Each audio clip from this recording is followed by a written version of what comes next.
కేంద్ర కమిటీ సభ్యులు కూడా అంటే అడవులు పెట్టి జనజీవన స్రవంతికి వస్తున్నారు. ఈ నేపథ్యంలో మరి వాళ్ళంతా వాళ్ళు లొంగిపోయారా, లేకపోతే ఈ కగారికి భయపడి మరి వాళ్ళ ఉద్యమాలు వదిలేసి ప్రజల్ని వదిలేసి బయట జనజీవన స్రవంతికి వస్తున్నారు? అసలు ఏ ఉద్యమంలోనైనా కొన్ని వెనకపట్టు శక్తులు ఉంటాయి.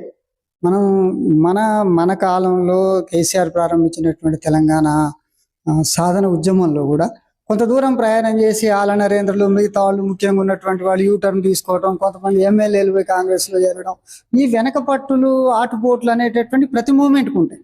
అది మావోయిస్ట్ మూమెంట్కి నక్సలైట్ మూమెంట్కి కూడా ఈ డౌన్ ట్రేడ్స్ ఉంటాయి. కొంత భాగం అవి ఉండవు, కరెక్ట్గా నికార్సుగా ఇట్లనే ఉంటుందని చెప్పలేం. అది కొంత భాగం ఉండొచ్చు ఈ నిర్బంధం వీటన్నిటి నేపథ్యంలో. ఇక మనం పోలేమనేటటువంటిది కాలమాన పరిస్థితుల నేపథ్యంలో వెనక్కి కొంతమంది వస్తే వచ్చి ఉండొచ్చు. అయితే అదే క్రమంలో మావోయిస్టు పార్టీలో ఒక పెద్ద చర్చ ఉంది.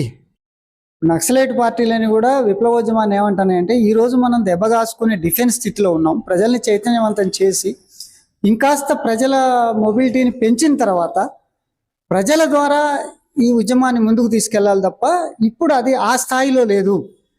ప్రభుత్వం మీద యుద్ధం చేసేటటువంటి స్థాయిలో విప్లవోద్యమం లేదు అని అనేక నక్సలైట్ పార్టీలు భావిస్తున్నాయి. అదే మావోయిస్టు పార్టీ అట్లా కాదు, ఆ పరిస్థితి ఉన్నది అని చెప్పి భావించింది. దాని మీద ఆ పార్టీలో అంతర్గత చర్చ ఉంది. ఆ కేంద్ర కమిటీ కార్యదర్శిగా నంబాల కేశవరావు గారు బతికున్నప్పుడే చర్చ జరిగిందని అనేక డాక్యుమెంట్లు బయటకు వచ్చినాయి. మనము వెనకబట్టుబడుతున్నాం, ఉద్యమం దెబ్బతింటుంది, మనం చర్చించుకొని మరొక రూపంలో ఈ పోరాటాన్ని తీసుకెళ్తాం, ప్రజలకు దూరం అవుతున్నాం, మనం వెనకబట్టుబడుతున్నాం తప్ప అడ్వాన్స్ కావట్లేదు అనేటటువంటి చర్చ ఉంది. అందుకని వాళ్ళు ఈనాడు ఉన్నటువంటి నిర్బంధ పరిస్థితుల్లో ఆ చర్చ నేపథ్యంలో రూపం మార్చుకొని కూడా రావచ్చు. దాన్ని సరెండర్ అని, లొంగుబాటు అని భయపడే వస్తుందని మనం నిర్ధారణ చేయాల్సినటువంటి అవసరం లేదు.